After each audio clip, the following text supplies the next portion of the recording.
Welcome to See You on the Other Side, where the world of the mysterious collides with the world of entertainment. A discussion of art, music, movies, spirituality, the weird, and self-discovery. And now, your hosts, musicians and entertainers who have their own weakness for the weird, Mike and Wendy from the band Sunspot. So, Wendy, I really enjoyed the X-Files episode last time. I think that was a lot of fun. Yeah. Interesting stuff. And in sad television sci-fi weirdness news, I was all set that I was going to talk about an episode in the future that we wanted to do on the return of Twin Peaks. Oh. And over the weekend, David Lynch, the director of Twin Peaks, the guy that came up with the idea, he released a Facebook statement, or actually he released it over Twitter, and then his Facebook page collected the tweets and put them out there and said that he would no longer be directing the Twin Peaks revival. Oh, bummer. Yeah, and so I don't know what's going to happen with the Twin Peaks revival, but that means that I'm glad we didn't mention it in last week's song. Yeah, no joke. We'd have to do a redo on that song. Didn't get burned because that was I was thinking about the second verse, and I totally wanted to put Twin Peaks in there, and then didn't, and now I'm glad we didn't. You chose wisely, Mike. That's right. So we didn't get burned on talking about a Twin Peaks revival that may not be it. All right. So anyway, that was just a little bit of sad TV news, and yes. How are you feeling today? How is the weather in Madison? Doing fine, thanks. It's rainy and gloomy and does not feel like spring at the moment, but just keeping in mind the May flowers that will surely appear because of all this rain we're getting here in April. So yes. How's everything up in Minneapolis today, Mike? It looks like the end of the world. It's dark and nasty, and I'm looking over the Twin Stadium, and it just is gray and disgusting. So I was going to go out and go for a run after this, and I've decided to keep that to the treadmill instead of Stay inside where it's cozy. Yes, where it's nice and I can pretend that it's full of sunshine. This week we have a special interview with a psychic medium. All right. And we talked a little bit about mediums, it was 2 episodes ago, and we had Garnet Schulhauser on in episode 32.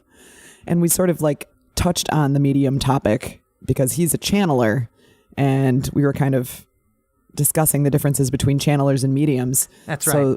So this week we have a medium, and it'll be interesting to see the differences, I guess. Well, what I think is interesting, okay, so Garnet has his spirit guide, Albert, that he talks to, but we're speaking to Carol Mills, and I was trying for a segue there that didn't work because I was like, well, it's dark and gloomy in Minnesota, but Carol Mills was in Coral City, Florida, or Cape Coral, Florida. And, lucky lady? Right, it was beautiful, just talking. She's like, well, it's humid. I'm like, oh, that sounds horrible. That sounds great. So I was trying to say that, sunshine maybe maybe it's easier to talk to the dead. I don't know. But so she doesn't talk to a spirit guide or anything. Mm-hmm. But she says that she talks to people, and then whoever shows up, shows up. So it could be whoever has a message for you. It could be your grandmother, could be your aunt, could be somebody.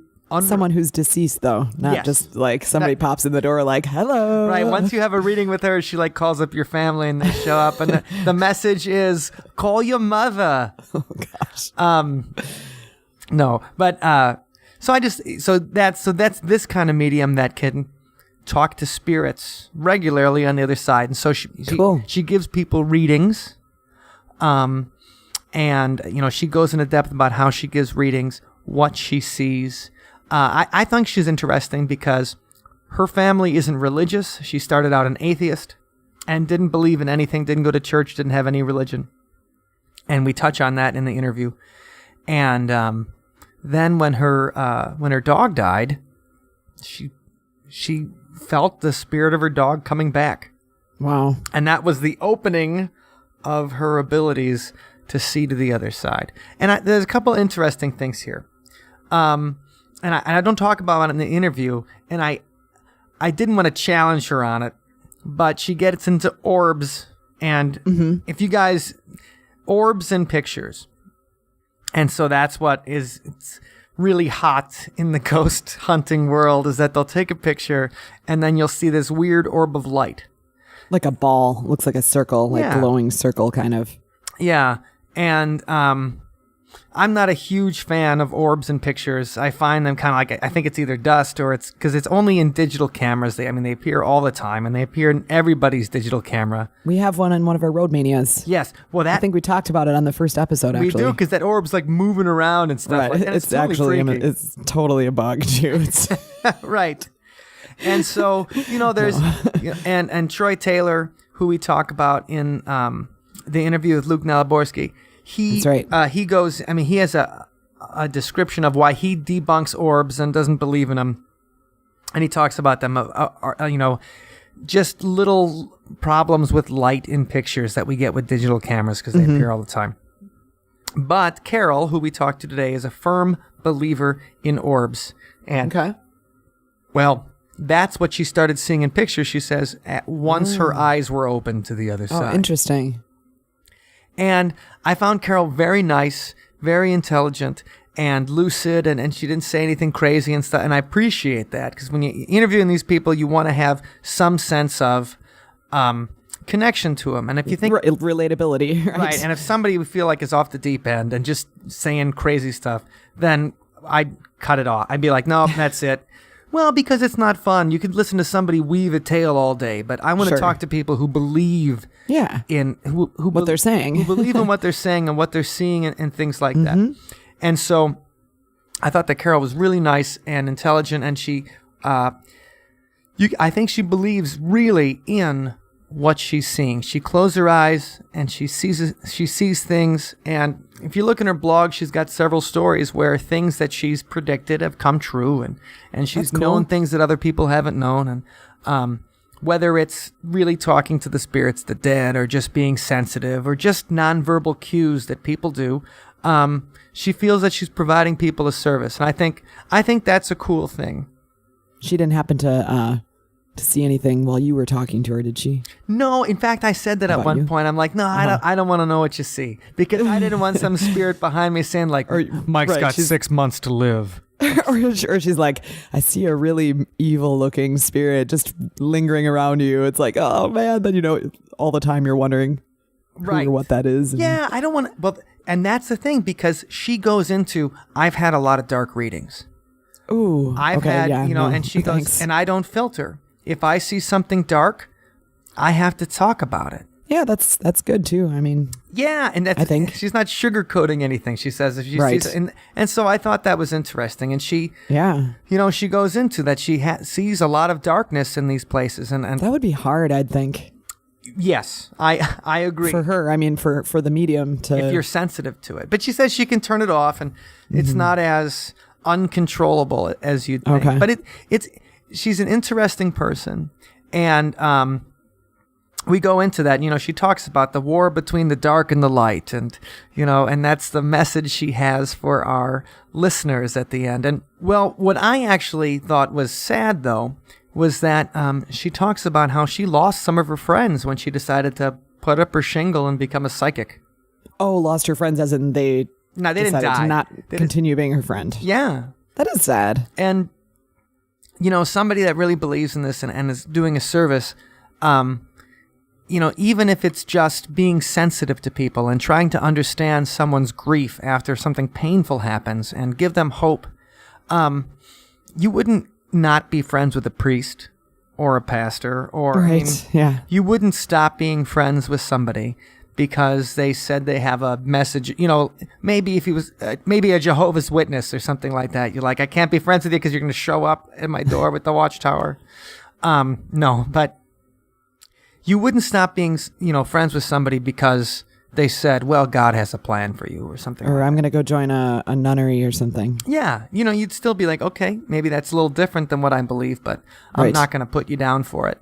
And so I think, I respect her for that, is that she continued even though she lost some friends over it. And interesting person, and, you can't prove any of this stuff, but she really feels like she's doing a service for people and that she's helping people see something that they can't see. So why don't we go talk to Carol Mills, psychic medium. Thank you for joining us, Carol. You're welcome. My pleasure to be here. So how is the weather in Cape Coral today? Actually, today is about 80, mid-80s right now, and a little humid in here. Okay. Well, I wouldn't complain about the humidity because I'm in Minneapolis, and we're supposed to have it's gorgeous today. It's like 60 degrees. It was 70 yesterday, but it's supposed to snow again on Monday. Oh my gosh. Yeah. Well, yeah, I'm from Michigan, so I get it. Okay, so you completely understand the up north weather. Okay, great. Yeah. Great. And that's why I'm here. Understood. Well, wise choice. All right, so for the people that might not know exactly what a medium is, could you explain a little bit about what you do? I contact the dead. I talk to the dead and deliver messages to my clients through their relatives, their dead relatives, or their spirit guides, their angels. Whatever comes through, that's what I say. I don't filter. Okay, so that's a good way of putting it. So the medium in the sense of the word, as in you are the conduit through which messages from the dead come back to the living. That's correct. I just channel. I let their words flow through me, and a lot of people will say, I only deal with the light or the angels. Well, I think that's all there, but who am I to filter what they're saying unless it starts getting really dark, and then I will stop it. Okay, well, that's interesting. So now, can you relay messages back and forth? Like, so can you relay messages from the other side as well as send messages to the other side? Yes. Okay. Yes. So it's not just they're talking and you hear them, it's that you can talk and they can hear you. Absolutely. And they know, Spirit knows hours ahead of time, sometimes days ahead of time, that I am going to do a reading for one of their loved ones, and they'll start giving me messages way ahead of time. All right. Well, okay. Now that we kind of know what you do, we should probably get back to how the whole thing started. Like, that, to me, that's like a superpower. You know what I mean? So, like, what is your secret origin story? How did you get your superpowers? Okay. This is a little unusual. I'm not one of those people that was, awakened when I was 5 years old and all of a sudden started talking to dead people. That didn't happen to me. It only happened maybe 3 years ago. Now, I've had paranormal experiences throughout my life, but I'm from an atheist family, so we didn't talk about it, Sure. I read that on your blog. It says Rebel Atheist.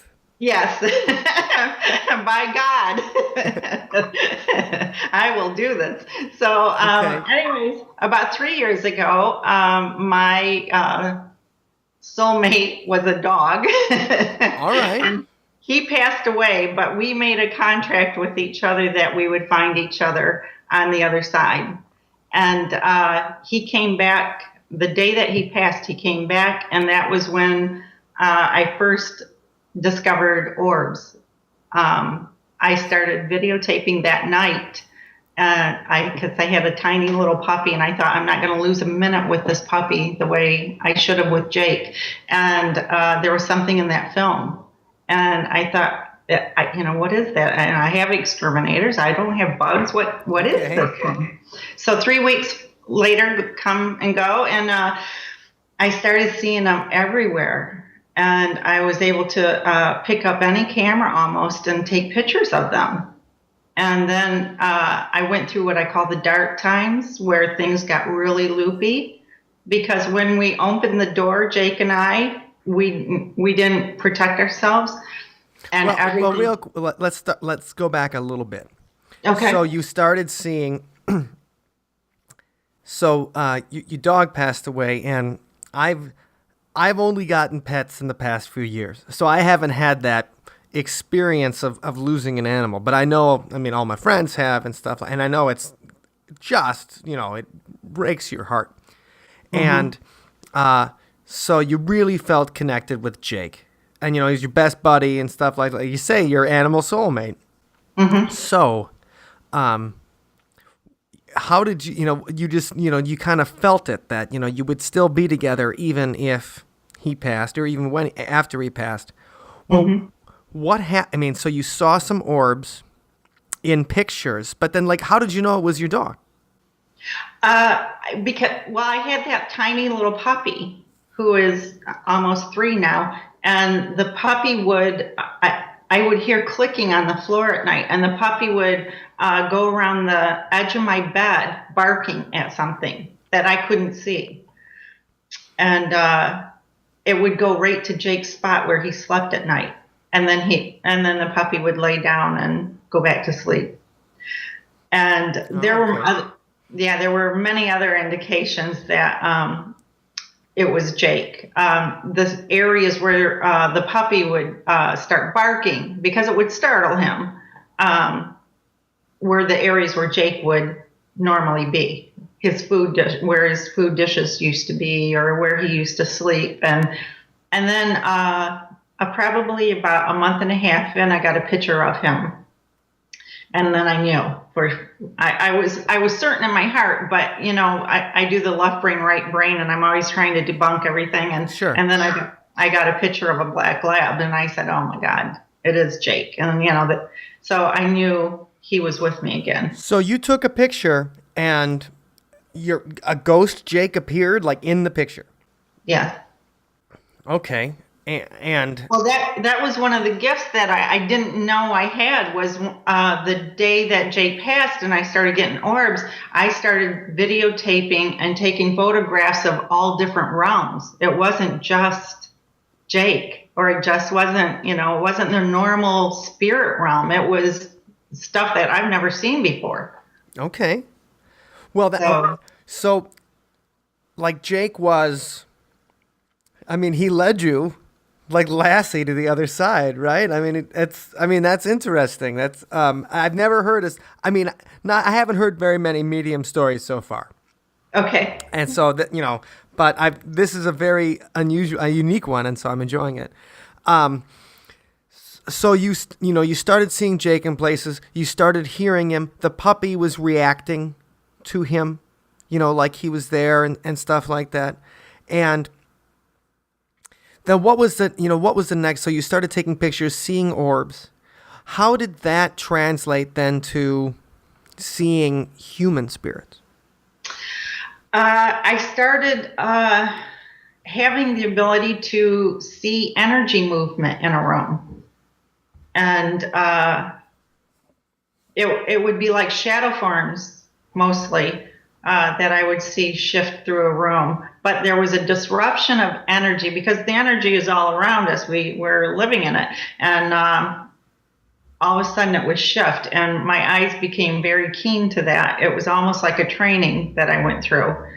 And now I can see if something, it's not like a 3D ghost that I'm seeing. Okay. Although I've seen 2D, I haven't seen a 3D that I know of. But, sometimes you don't know that it's a 3D.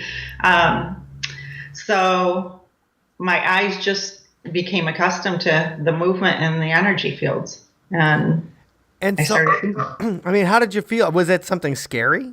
When you see shadows moving around the room, I would be scared. Yeah, I was scared. And I didn't know where to turn. I didn't know anything. I mean, I was totally naive about all this. And I started Googling and looking locally and reaching out to people and, asking for help, because, when this starts happening to you and you've never been through it before, you think you're losing your mind. Right. And you don't really you don't want to open up to everybody, because everybody's going to think you're nuts. So. Okay. So you started seeing, the disruption of energy in the room. So you're hanging out somewhere and you can see or feel when there's movement, when there's spirits in the room, when there's different kinds of forms. So you say 2D versus 3D. When was the first time you saw a 2D apparition or something that you could be like, hey, that looks like a person? Well, I kept getting woken up at 3:33 for probably 5 nights in a row. And the last time it happened, I woke up and I was so exhausted. It wasn't terribly long after Jake had passed. And I was still kind of reeling from that. And sure. I woke up and there was this, it was probably a 7-foot, like purple plasma field standing next to my bed. And I didn't freak. I thought I would freak out, but sure, I didn't. Right. Well, I would have freaked out. Yeah. I was very peaceful. It was like, I can go to sleep now. And I went back to sleep. And that was the first time I saw something. Now, did you feel that was something protecting you or something watching over you in a positive way? I learned to know the difference between a bad spirit and a good spirit. There's definitely a physical chemical reaction that goes on in your body. You start feeling scared, tense when it's not right. When it is okay, you just smile and feel peaceful and it's okay.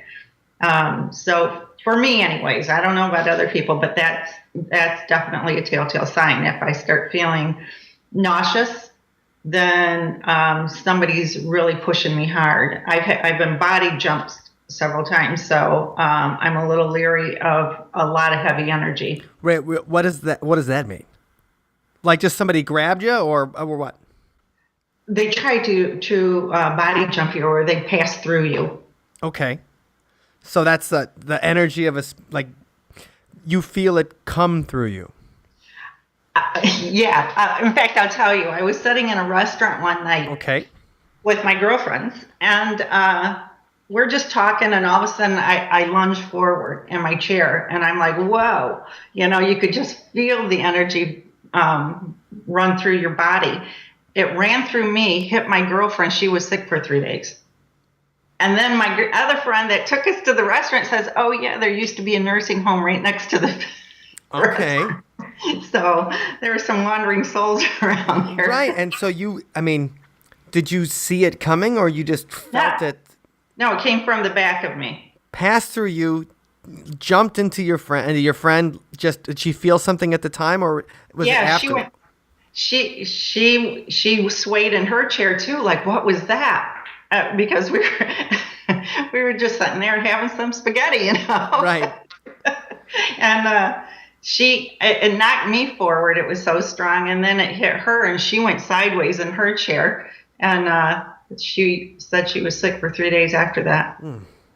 Well, okay. Well, that's the example of something spiritual having a physical manifestation. And that's, a little creepy in its own right. How did you go from, okay, so you start seeing orbs, then you start, feeling the presence of Jake and, knowing that he's there with you and the puppy's playing with him and seeing him. And so all those kind of things. And then you get a picture of him. And then you see a 7-foot purple energy field next to your bed when you wake up in the middle of the night. Now, how does that go from you start seeing weird things to being able to understand what they're trying to say to you? Well, at first, when I first heard something, I was just walking through the house, and the very first thing I heard was the Book of Revelations. Okay, that's always pleasant. Yeah, and it stopped me in my track, and I looked around like, did I hear that? I started second guessing everything. And then a couple days later, I heard it again. And I said, I am hearing something here. And so one of my friends suggested I get some angel cards and ask about my life purpose. And so I did that for a couple weeks, and I started getting... What are angel cards? I don't know if I've heard of those. They're the Doreen Virtue oracle cards. They're kind of in the lines of a tarot card, but they're based on angels. And so I played those cards out for a little while, and I did a few readings for people, and they were amazed at what was coming through. And so that didn't last very long, only a couple weeks. And then I was told to put the cards away. And I started doing maybe 5-minute readings for people, and they were amazed at what I was getting. So one of my mentors suggested I try to do a psychic fair. Now, mentors. So this started happening to you, and you hear the Book of Revelations. Now, were you very familiar with the Bible? You said you grew up in an atheist family, so did you know it was the Book of Revelations or anything like that? No, and this is how blonde I am. The very first time I heard it, I thought they said Book of Evolution. And I was talking to some people. I said, have you ever heard of the Book of Evolution? They're like, no, yeah, it's called Origin of Species. It's Charles Darwin. I had no idea, but they were giving me like the V8 slap in the head and saying, Carol. Well, that's funny, and so you tried out the angel cards, which is a different version of augury. Trying to talk to something and experience something, and so you just started doing it for your friends, and then when did you decide to? I mean, okay, you said a mentor. Now, how do you find a mentor with something like this? Well, there was a center. There's only a couple centers locally where I'm at, and I sought them out. And I went to her place one night, and she had a psychic development group there. And towards the end, I raised my hand and said, I have some questions. Right. And I told her about, being able to photograph these orbs. And she said, well, can you do it right now? And I said, I don't know. I've never done it in public before. And the class was about a class of 10. And she said, well, let's try it. So I got out my cell phone and I put it on video, and they were everywhere. And people were just screaming, because there was one in particular I would call Blue, and he would come to the camera when I called him and respond. Like I'd say, Blue, can you come slowly? And he would come slowly to the camera. And they were just, pardon me? So you were having an interaction with the orbs you saw in your cell phone camera. Yeah, they would respond to me. Okay, wow, okay. Yeah, I'll go into that later. But all right. So she started, working with me a little bit. I started attending every class, that psychic development class, and she would challenge me. And I was pretty much hitting the mark, and she was giving me encouragement. And, everybody does better under encouragement. So I strived a little harder, and pretty soon it became full bloom. So. All right. And so you started hearing things. You started being able to talk to orbs in your camera. Mm-hmm. And then when did you start seeing dead people around other people? Like, so you performed the readings with the angel cards. You were told, how were you told to put the angel cards away? Like a voice or a feeling or what? It was both. I guess it's a little difficult to explain, but I was actually doing a reading on myself to see if I could, because it really doesn't work that way with me. Okay. So I'm able to read others, but I can't really read too well on myself. Anyways, I was playing with the cards one day, and it was just a feeling like this isn't right anymore. And then I heard, put him down. And I did. I put him down, and I closed my eyes, and I started getting some messages, and I thought, is this the path that I'm supposed to be doing now? And so I had a couple people come over, and I did it with them, and sure enough, it was happening. So. All right. So you started hearing voices then, put down the angel cards, and then you started hearing voices. Mm-hmm. Okay. Well, that's the next step, right? Like that's the next path on your psychic medium evolution. Absolutely. Yep. So moving on to that, you had someone that you were working with. You were experiencing things more and more. You started hearing voices. When did you decide that maybe this is something you want to do to help people or to work with people? Like what? Because that's, I mean, everybody has like an eccentric aunt, right? Like, oh yeah, my, she's does some crazy stuff. It's fun. To like now now you put yourself out there to be, as part of a job. And so, what did that take to be able to do that? Well, when I started getting different spirits in my readings, I had a string of dark readings. And when you mean by dark readings, like what happens then? Like it's a feeling, or is it malicious, or what? Well, I see through my third eye when I read. So water is a conduit for me. So I'm in the shower and I'm shampooing, and all of a sudden I started getting visions of this woman, this witchy woman, and she was like doing the typical things like the cackling, and I said, who are you and why are you here? And she gave me a name and said that she was here to torment the woman, which was my client that was coming. And I thought, this is incredible. It's not believable. So the client got there, and I asked her if she knew this person, and she said no. And I said, okay, let's set it aside. And I started doing the reading, and within 5 minutes, it started unfolding. And I said, okay, now I'm going to bring this subject back to life again. Right. And I told her about what I had saw, and she confirmed it. She said that it was in her family, and somebody had practiced dark magic in her family, and it was wreaking havoc on several people in the family.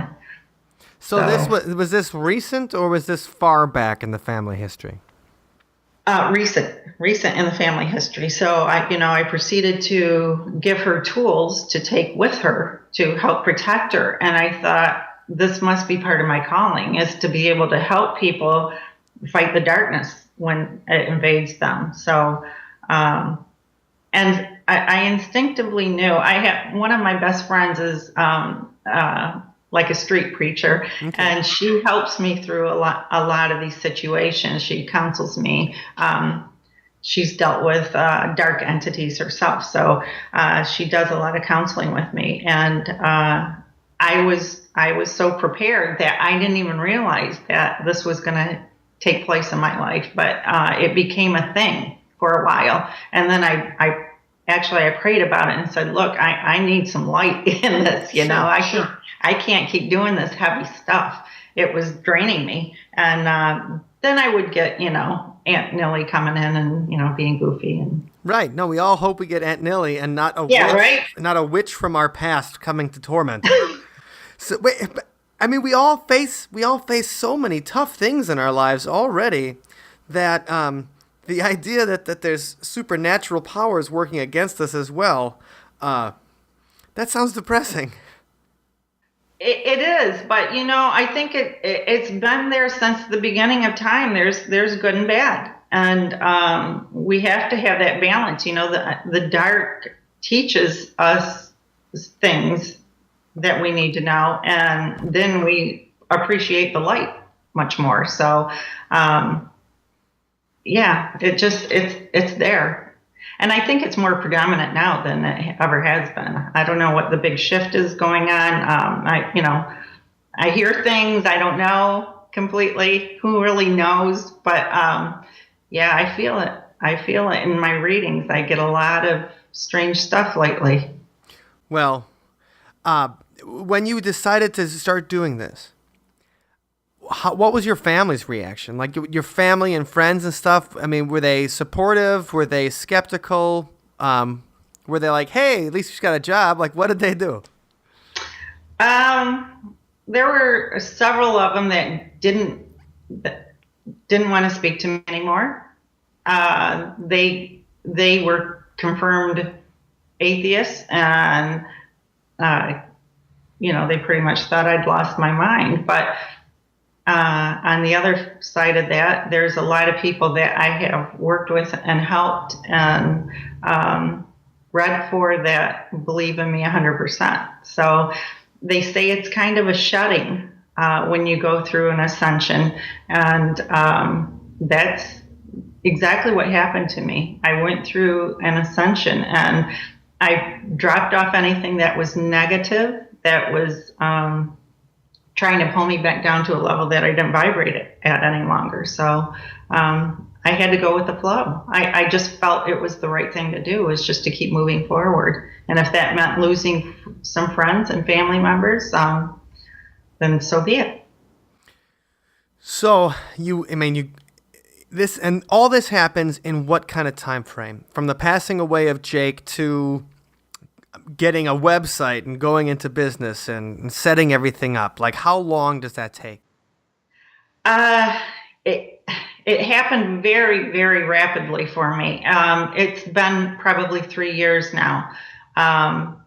Before I was able to even do readings, my friends that I made, they were new friends in the metaphysical arena, and they all look at me and shake their head and say, "Oh my God, when you take off, you're going like a rocket."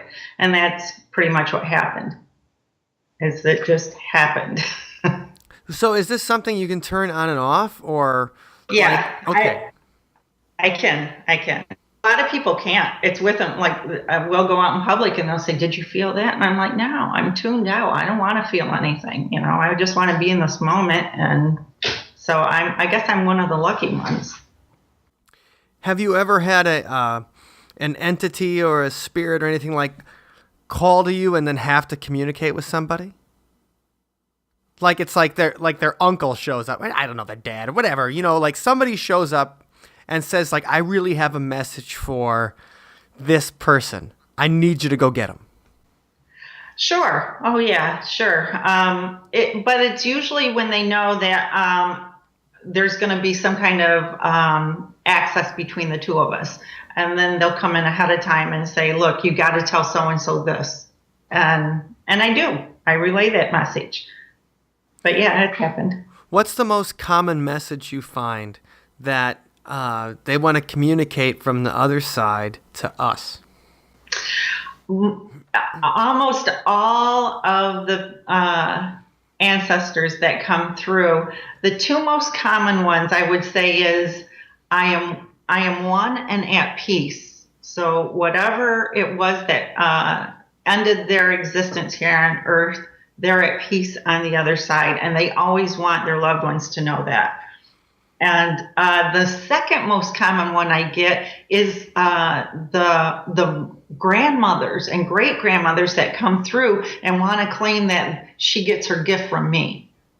Okay. Which I find just hysterical sometimes. It's like, they always show me, we've developed some symbolisms, and they always show me they're passing a torch down to somebody.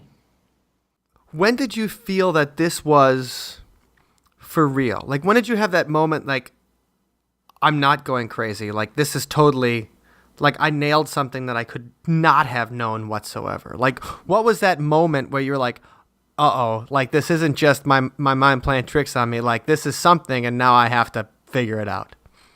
Well, I have the four clairs, and I'm very visual with my readings. They show me some very strong visions. And you said the four clairs? To be able to smell things, taste things, see things, hear things. So you have experiences on all those senses.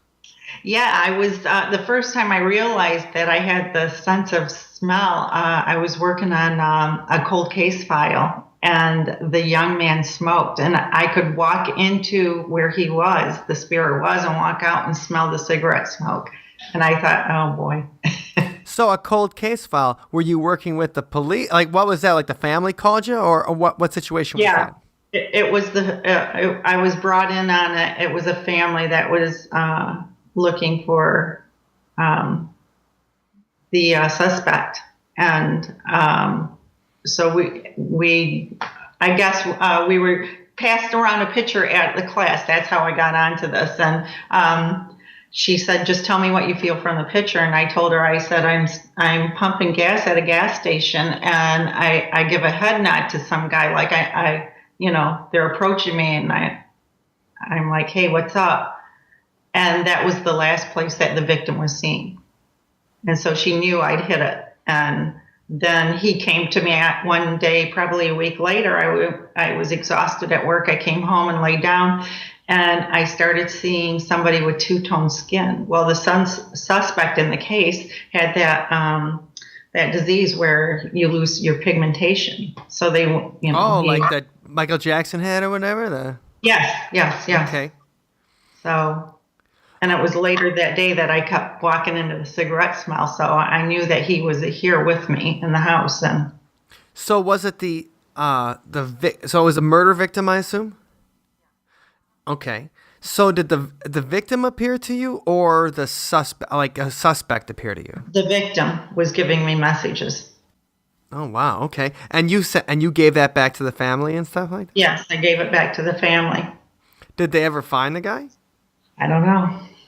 I gave them everything I had, and then I released it. I just said, there you go. This is all I got. So sure, I can imagine you don't want to spend too much time with a murder victim, because that's got to be, a lot of bad feelings. Well, he wants to be redeemed in this, and he wants to see justice. And he was trying his hardest to get messages to his family. And some of the ones, the messages that I gave them were right on, and they all confirmed the things that I said. But I also gave them some things that they hadn't thought about in regards to a cell phone. And so I hope they took that ball and ran. But it wasn't such a heavy spirit coming from him. I understood where he was coming from. And when I was not able to get messages from him any longer, I think that's when he just left. So. Okay. Well, I always love it when, psychics turn to crime, or the whole thing like that, because that's always interesting. Because I remember watching Unsolved Mysteries, and That's Incredible, and all those shows where they would talk about how they would bring it, when the police couldn't come up with anything, they brought a psychic in to see if they could, help and everything. So I always thought those were, not fun stories, because obviously a tragedy happened, but it's fun in the way that it's, getting the weird stuff into, a little adventure and things like that. Yeah. I grew up on that stuff, the horror flicks and Cops, when Cops came out. And, right. So to be involved with something like that, it was pretty cool. It really was pretty cool. So. Well, now take me through what a session would be like. So, like when you go through and somebody calls you and says like, hey, I'd like to set up an appointment because, I need some guidance, or I have a message I want to get forth. So somebody calls you and sets it up. Do you have to do it in person? Do you do it over the phone? How does that start? Well, I do both. I do it in person and over the phone. And basically, I go into meditation before my appointment. Some people, I think, can just do it right on the spot, like walk up to somebody and do it on the spot. Like I go into meditation, I say prayers, for protection, and then I plug in. I call it plugging in, and then I just go into a deep spot, and then it just starts happening. People come in. I've actually seen like them come through a doorway, and there's light on behind them, and they come in sometimes only one or two. Sometimes they come in big groups. It's just, it's really amazing stuff. So that's what I do. I plug into them and I start delivering messages. And I do past, present, and future, and they will push me in whatever direction they want me to go. And I always tell my clients, I'm going to talk and tell you whatever spirit has for you. And then I'm always going to leave time for you to ask any questions back. So that's the way I conduct my sessions. Have you ever not been able to get, like, is ever something just like, hey, nobody came through today, or somebody completely wrong for them came through? Like, this actually was a message for somebody else? Well, that just happened to me recently. I was doing a psychic fair, and I was put into an environment where there was only thin curtains that were separating me from the psychic next to me. And that's exactly what happened. I started doing readings, and it was for the lady with the other guy. And I'm like, this is not working for me. So, yeah, they do. I mean, whoever's going to hear them, they'll come and whisper in your ear or whatever it is. Okay. Does it matter how much the person who's doing the reading or who's getting read believes? Like, if you find that they're more open to it, you get more stuff. If you find that they're skeptical the whole time, that nothing comes through. Yeah, it does definitely make a difference. If they're more open to it, their energy is higher, and it's easier for spirit to get messages across when the energy is high. They love that vibration. Even with some skeptics, I've had a few men that I've read for that didn't believe in anything. And I had to sit there and take a couple deep breaths, and then I asked them, do you want me to go deeper? And they'll say, well, sure, go ahead. And then I said, okay, here we go. And by the end, they were hugging me. I'm so glad I came. But yeah, I've had people completely block me. Everything that I said to them, no. And what do? You just have to deal with it. So now, I'm sure a lot of people come to you with, serious issues, or people that are looking for guidance, or people that are just, desperate on their, at the end of their rope. And do you ever feel a kind of pressure, like, I hope what I'm saying is right, or I hope this leads him down the right path? Or do you ever worry? Have you ever kept anything back where you're like, I can't tell a guy this because he's gonna jump off a roof? If they ask me to deliver messages that can sometimes be dark, I always ask them to give me some guidance. For example, I had a woman come in, and she had concerns about her brother, a man in his 50s, and they showed me a swirling of water around his body, and I asked, some questions, does he live by the water? Why am I seeing this, And then they made me feel the pressure in my chest. And I said, does he have something going on with his lungs? I feel like a fluid buildup. And she said, yeah, he's got emphysema. And then they showed me 2 years. And I said, oh, dear God. I'm worried that I'm going to tell this woman this. He's only got 2 years to live. What are you going to? And then they put up a caution sign, like, back up, Carol. So I stopped myself before I ran at the mouth, and they said, there's a chance he can clean this up. So I said, look, he's sick. Get him to a doctor. Make sure he goes to this doctor, So that's an example of them giving me good and bad in order to deliver a message. That's terrifying. I'm terrified talking to you right now, because if someone's showing you Mike's got 6 hours to go or something like that, you're just be like, hey, and you know what? The guy behind you says you have 6 hours to go. I don't know if I'd be able to handle that. I don't know if they would ever, just, do it without, like, say it because it was just the end. It's always been, there is hope, because that's the message that they always want to deliver is hope. There is hope in those situations. I never got a definitive message like this guy's going to die tomorrow. Okay, good. Okay. That's just interesting. Now, we were talking about, that sometimes you get dark messages. Sometimes it's usually something nice for people now, and you've been trying to get more light stuff. Now, are there other... Well, you were told to stop using the angel cards. Do you feel that you can see and talk to other entities, or are there other entities besides human spirits and animal spirits that you have felt and talked with? Well, I know beyond a shadow of a doubt there's different realms. And whether they're, it's still a real mystery to me. I don't know if you were on my website, but there was a night that I called the night of the in-betweeners, which I had no idea what that was. And I was videotaping, and I had a couple friends here. They're both light workers also. And we were trying to come up with some ideas for an event. And I started videotaping right before it got dark out. And I wasn't getting hardly anything on this video, which was unusual in my house. At that time, I was getting all sorts of stuff. Well, I said to one of them, I'm not getting anything. She said, you know why? It's the time of the in-betweeners.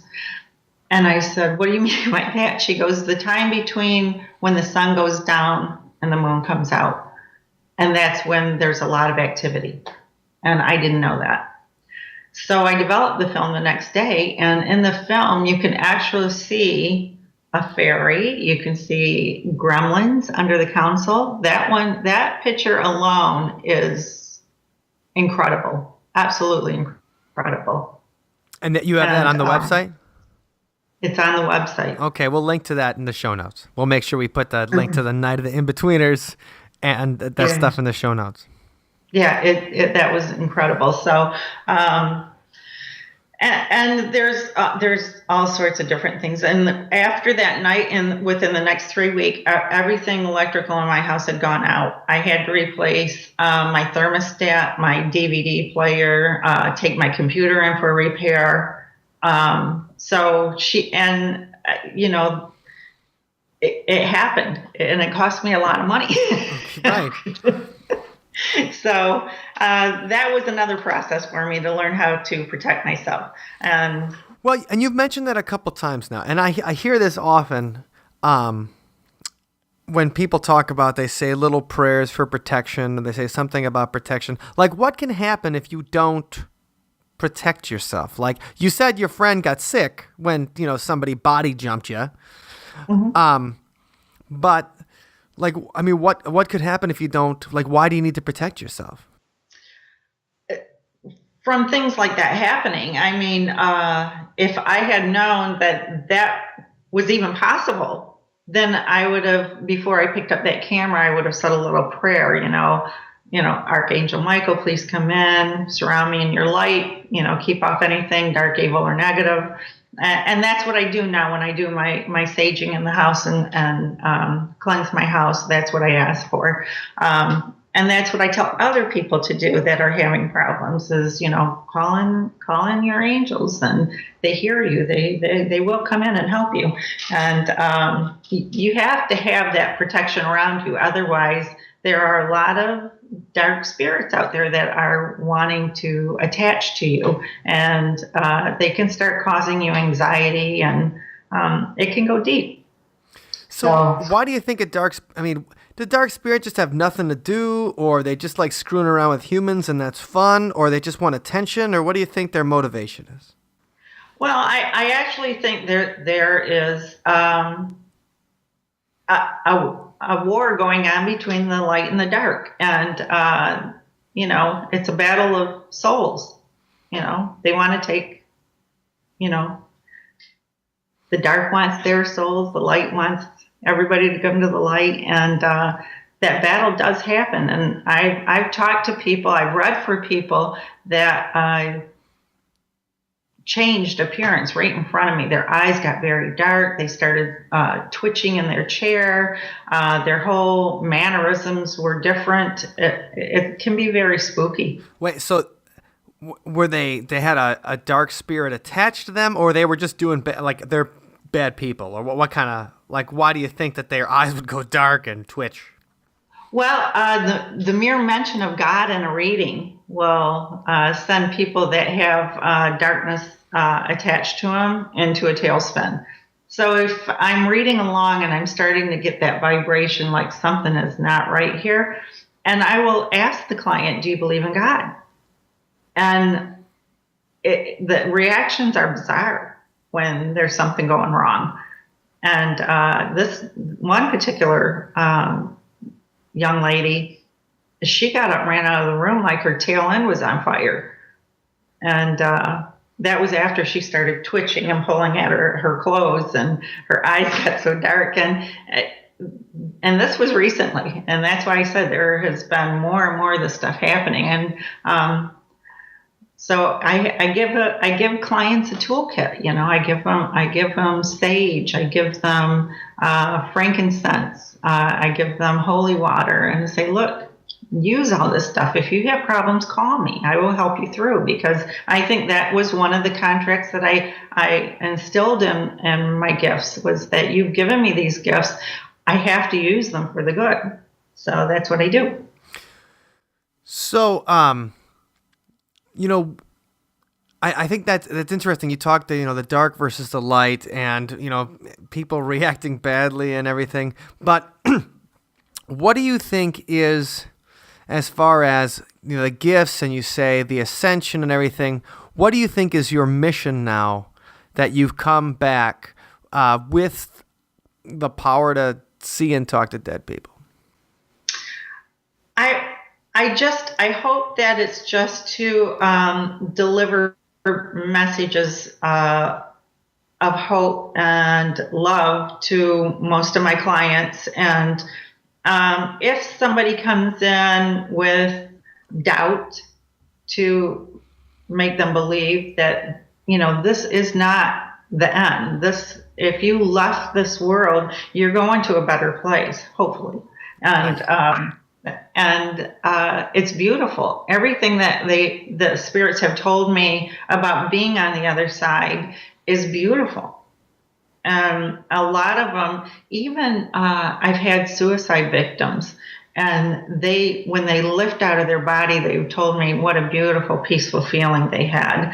And I'm not condoning that by any means, but it's right. Not like if somebody does it there, because people are always worried, did they go to hell? Did my father go to hell? Did my uncle go to hell? And it doesn't seem to be that way. It seems like they have to go through a review stage, if you will. And they have to see everything that they have done in their lives and what led up to this. Yeah. Yeah. So but it's almost always a beautiful message. And if that's what I'm here to do, is to deliver that message, then I'll do it gladly. Fantastic. And do your spirits have any messages for the See You on the Other Side audience or me? Stay in the light. Stay in the light. Stay in the light, Carol Ann. That sounds like something positive and something we can all live by. Carol, I want to thank you for spending some time with us and talking a little bit about what you do today. If people want to find you and they're interested in the reading, or they're interested in your blog and to read more about what you do, where are the places on the internet they can find you? You can go to my website, carolmills.me, or you can text me at 239-322-2355, and we'll set up a reading through the text. Fantastic. Well, Carol, I want to thank you for hanging out with us today, and we'll see you soon. So what'd you think of Carol? Interesting. Very interesting. And you're right. She sounds like a regular person. I mean, right. And a very nice woman, and nothing like. I'm always on the lookout for Ooga Booga. Right. Spooky wookie, whatever. As soon as they get like, they sound like a witch, or like from the cat or something like that, and so I'm always on the lookout for that. But no, she was as lucid as can be, and enjoyable interview. Fascinating. Yeah, for sure. And, so one of the things she talked about was ascension. She's like, once I ascended. So they kind of talk about getting these powers as the next step. And immediately I was thinking the next stage in human evolution. Like the uncanny X-Men. Uh-huh. So that's what this week's song is called. Ascension.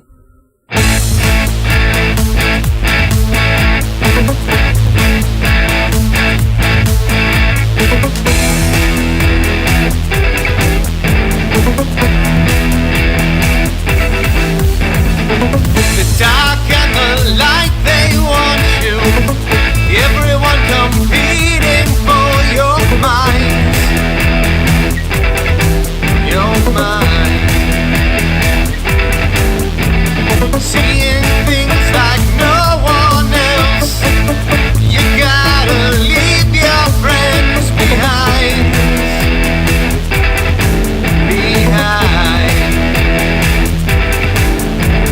Your life's no longer a bore. Secret wars and hidden doors you found.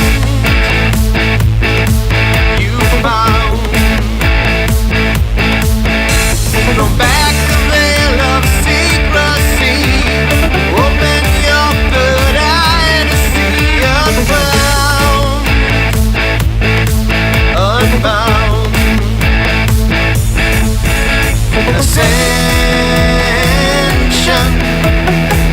Ascension, you're an X-Man now. More than a human now.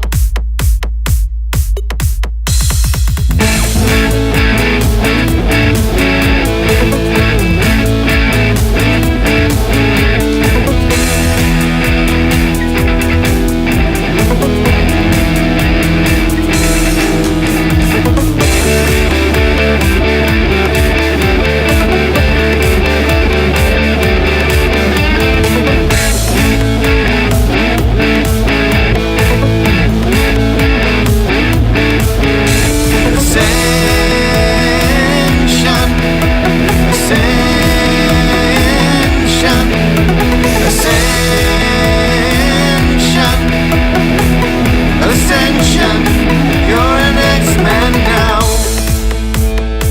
More than a human now. Thank you for listening to today's episode. You can find us online at OthersidePodcast.com. Until next time, see you on the other side.